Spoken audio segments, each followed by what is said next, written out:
ओम नारायण नारायण नारायण नारायण। सब मित्र को राम राम। दोस्तों, अभी हम रिव्यू करने वाले हैं सूरज बरजात्या जी की 7वीं फिल्म ऊंचाई का। मैंने प्यार किया, हम आपका है कौन, हम साथ साथ है, मैं प्रेम की दीवानी हूँ, विवाह और प्रेम रतन धन पायो के बाद में सूरज बरजात्या जी की ये 7वीं फिल्म है। इसमें से प्रेम रतन धन पायो और मैं प्रेम की दीवानी हूँ, इन दो फिल्मों को अगर हम छोड़ दें तो उनकी बाकी सारी की सारी फिल्में ऑल टाइम ब्लॉकबस्टर रही है और भारतीय दर्शकों ने उन्हें भर भर कर प्रेम दिया है। विवाह तो मतलब 2006 की विवाह तो उसे तो कितनी भी बार देखिए कभी भी मन नहीं भरता। हम आपके कौन भी बिल्कुल वैसी फिल्म हम इसको कह सकते हैं। अब ऊंचाई की बात करें तो फिल्म कुल मिलाकर 2 घंटे और 49 मिनट की है, यानी लगभग 3 घंटे की फिल्म हम इसको कह सकते हैं। और सूरज बरजात्या जी की फिल्में तो वैसे भी काफ़ी बड़ी होती है। हालांकि इस फिल्म को लेकर मेरे मन में थोड़ा सा संशय था कि 2 घंटे और 50 मिनट की फिल्म है और लगभग कहानी को भी उन्होंने ट्रेलर में ही रिवील कर दिया था। 4 मित्र हैं, भूपेन, अमित, ओम और जावेद। इसमें से जो भूपेन है उनकी मृत्यु हो जाती है और इसके बाद में अमित, ओम और जावेद ये तीनों मित्र अपने मित्र की, भूपेन की अंतिम इच्छा को पूर्ण करने के लिए एवरेस्ट बेस कैंप की यात्रा पर लगभग 75 वर्ष की आयु में निकल पड़ते हैं। अब उनकी इसी इतनी कठिन यात्रा पर यह फिल्म आधारित है। तो मुझे ऐसा शुरुआत में लग रहा था कि यार ट्रेलर में लगभग उन्होंने पूरी कहानी तो दिखाई दी है, अब 2.25 घंटे तक वो आखिर मतलब फिल्म में दिखा दिखा कर क्या दिखाएंगे। पर आज जब मैंने फिल्म देखी तो जिस प्रकार से इन सारे कैरेक्टर्स को डेवलप किया गया है, हर एक पात्र की अपनी एक अलग कहानी है। उनके जैसे कि ओम हो या अमित हो, जावेद हो, भूपेन हो, एक माला नाम का भी अलग से कैरेक्टर है। इन सभी पात्रों की अपनी अपनी जो निजी जीवन को जिस प्रकार से दिखाया है, परिवार, रिश्ते, उनके प्रॉब्लम्स, उनका स्वास्थ्य, उनके बच्चे, इन सारी बातों को जिस प्रकार से उन्होंने डेवलप किया है, हर एक पात्र के साथ में हम जुड़ पाते हैं, कनेक्ट हो पाते हैं, हम उसको समझ पाते हैं और उनके बारे में जानने की हमारी उत्सुकता भी बढ़ती है और हम उन कैरेक्टर्स के बारे में केयर भी कर पाते हैं। तो बहुत बढ़िया तरीके से इन सारे कैरेक्टर्स को फिल्म में लिखा गया है, डेवलप किया गया है। और फिल्म के अंत में मैंने आज देखा कि वैसे पहले बता दूं कि काफ़ी लोग थे थिएटर में।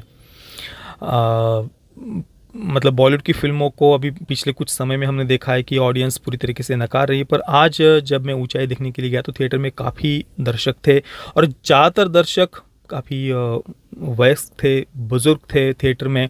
युवा या बच्चे तो बिल्कुल ना के बराबर ही थे। और फिल्म के अंत में कुछ दर्शकों ने तो तालियां तक बजाई, कुछ दर्शक इमोशनल भी थे, भावुक भी थे और बहुत खुश थे सब।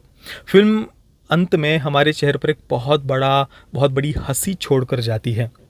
एक जो वो कहता है ना, हार्ट वार्मिंग ऐसा एक्सपीरियंस इस फिल्म के अंत में हमें मिलता है। चेहरे पर एक बड़ी सी स्माइल होती है। 3 घंटे की फिल्म होते हुए भी, जिसकी कहानी में भी कुछ बहुत बड़ा ऐसा सस्पेंस या सरप्राइज भी नहीं था, पर फिर भी जिस प्रकार से इन सारे कैरेक्टर्स को उन्होंने लिखा है, डेवलप किया है, हम उनके साथ में कनेक्ट हो पाए और तभी तो हम फिल्म के अंत में वैसा भावुक हो पाते हैं। तो कुछ ऐसा ही एक्सपीरियंस पूरा थिएटर में मैंने आज देखा। कहानी के ही साथ में फिल्म का डायरेक्शन भी उतना ही बढ़िया था। सूरज बरजात्या जी दर्शकों को अपनी कहानी और कैरेक्टर्स के साथ में जोड़ पाए हैं, उन्हें भावुक कर पाए हैं, उन्हें हंसा पाए हैं। फिल्म कई जगहों पर हमें हंसाती भी है, थोड़ा सा इमोशनल भी करती है। कई सारे सीन्स ऐसे हैं जहाँ पर हमारी आंखें नम हो जाती है। और परफॉर्मेंसेस तो इस फिल्म का सबसे स्ट्रॉन्ग पॉइंट, सबसे बड़ा प्लस पॉइंट में उसे कहूँगा। अनुपम खेर जी का परफॉर्मेंस अगर आप देखेंगे कई सारे सीन्स में, मतलब आपको लगेगा ही नहीं कि वे एक्टिंग कर रहे हैं। सभी कैरेक्टर्स आप अगर देखेंगे ना, वो इतना सब सारा एक सीन इतना रियल लगता है कि वो कहीं पर भी एक्टिंग लगती ही नहीं है। ये फिल्म हमें अपने साथ उस जर्नी पर लेकर के जाती है। और जो दृश्य थे ना, एवरेस्ट बेस कैंप तक जाने की जो जर्नी थी, उस पूरी जर्नी में जो सुंदरता हमें देखने को मिलती है, सच में हमारी तुरंत इच्छा होती है कि भाई अब ये फिल्म कंप्लीट करके मुझे तो एवरेस्ट बेस कैंप की यात्रा पर निकलना है।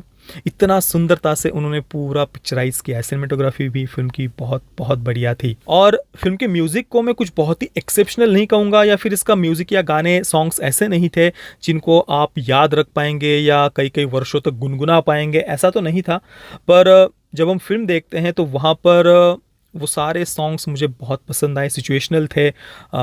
जो लिरिक्स भी जिस प्रकार से लिखे गए हैं, वो उन सीन्स को बिल्कुल सार्थक कर पाते हैं, उनके साथ वो बिल्कुल हमें जोड़ पा रहे थे। तो हाँ, सॉन्ग्स बढ़िया थे, मुझे फ़िल्म का म्यूज़िक हो, सॉन्ग्स हो, दोनों ही पसंद आए। फ़िल्म में अनुपम खेर जी का ओम का जो कैरेक्टर है, उनकी एक पुरानी, बहुत ही पुरानी ऐसी पुस्तकों की दुकान है, जिसे वो बेचना नहीं चाहते। हालाँकि उनकी दुकान की जगह पर एक बहुत बड़ा नया मॉल बन रहा होता है और बेटे की इच्छा होती है कि पिता उस दुकान को बेच दे। पर अनुपम खेर जी का कैरेक्टर इससे बिल्कुल भी एग्री नहीं होता। इसके बाद में अमिताभ बच्चन जी का जो कैरेक्टर है अमित श्रीवास्तव का, एक बहुत बड़े सक्सेसफुल ऐसे लेखक है, पर उनके विवाह को लेकर एक सस्पेंस है। उन्होंने अपनी पत्नी के बारे में लोगों को बिल्कुल भी बताया नहीं होता। तो इसके पीछे क्या रीज़न है? क्या सस्पेंस उन्होंने छुपा कर रखा है लोगों से? ये बाद में उन्होंने बताया है। भूपेन, डैनी डेंगजोपा जी का जो कैरेक्टर है, उसके बारे में तो हमें पता ही, उनकी फ़िल्म की शुरुआत में ही मृत्यु हो जाती है। पर उनको लेकर भी एक स्टोरी है, कहानी है, जो बाद में फिर धीरे-धीरे हमें आगे पता चलती है। और जो जावेद और उनकी पत्नी शबीना, दोनों पात्र हैं, उन दोनों के बीच का जो प्रेम है वो भी काफ़ी बढ़िया तरीके से उन्होंने डेवलप किया है।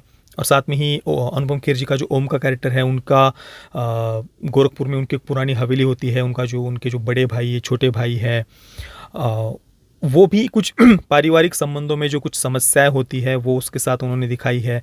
जावेद और शबीना, उनके जो बेटी है, वो बेटी, उनका जो दामाद है, वो उसके माध्यम से भी जो आज की नई जनरेशन है और जो पेरेंट्स है, बुज़ुर्ग है, माता पिता आदि, उनके बीच की जो, क्या कहे, जो एक जनरेशन गैप हम उसको कह सकते हैं, उसको भी उन्होंने एक प्रकार से दिखाने का प्रयास किया है।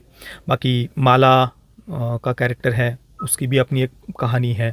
तो इन सारे कैरेक्टर्स को धीरे धीरे धीरे वो जिस प्रकार से डेवलप करते गए, इस कारण से शुरुआत से अंत तक फिल्म हमें अपने साथ में बांध कर रख पाती है। ओवरऑल ऊंचाई को हम एक परफेक्ट फिल्म तो किसी भी प्रकार से नहीं कह सकते हैं। मैंने प्यार किया हो, हम आपके हैं कौन हो, या विवाह हो, ये तीनों सूरज बरजात्या जी की one of the best films में उनको कहूँगा। तो ऊंचाई तो किसी भी प्रकार से उस लेवल की फिल्म नहीं है, पर एक फील गुड, हार्ट वार्मिंग ऐसा एक्सपीरियंस ये फिल्म हमें दे पाती है, और उसके लिए बिल्कुल एक बार आप इस फिल्म को देख सकते हैं।